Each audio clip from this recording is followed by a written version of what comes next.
முருகர் 9 கிரகங்கள் 27 நட்சத்திரம் சேர்ந்து ஒரு பக்தனுக்கு என்ன கர்ம சோதனை கொடுத்தாலும் அந்த முருகர் மாத்துவார். ஏன்னா படைக்கும் தொழில முருகர் செஞ்சதுனால அந்த படைக்கும் தொழில எப்படி எப்படிலாம் என்னென்ன ரூல்ஸ் அண்ட் ரெகுலேஷன் மீறலாம், என்னென்ன ரூல்ஸை மாற்றி அமைக்கலான்ற வித்தை வந்து முருகர் பெருமாளுக்கு தெரியும்.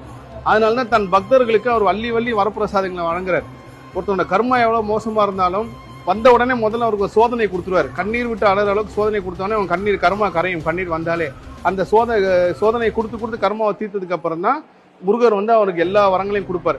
அதுல இந்த இடம் குறிப்பா என்னன்னா, படைக்கும் தொழில முருகர் சிறுவாபூரில இருந்து செய்யறாரு. இந்த இடத்துல என்ன முருகர் பிரம்மாயிட்ட சொல்லியிருக்காருன்னா, இனி என் பக்தர்கள் யார் வந்தாலும் அவங்களுக்கு நீ விதியே வந்து சரியாதான் எழுதணும், எந்த தவறாவும் எழுதக்கூடாது, தவறா எழுதப்பட்டு இருந்தாலும் என் பக்தனா இருந்தா அவனுக்கு மாற்றி அமைக்கணும்னு சொல்லி முருகர் உத்தரவு போறாரு. அதுக்கேற்ற மாதிரி பிரம்மாவும் சரின்னு சொல்றாரு. அப்பேற்பட்ட புனித வாய்ந்த ஸ்தலம் இது. இதை பார்த்தீங்கன்னா ஒரு பெரிய தேசம்னா ஆந்திரா மக்கள், நான் எல்லா பேட்டையும் சொல்ல, உலக தலைவனே முருகர் தான். உலகம் முழுதும் முருகர் வழிபாடு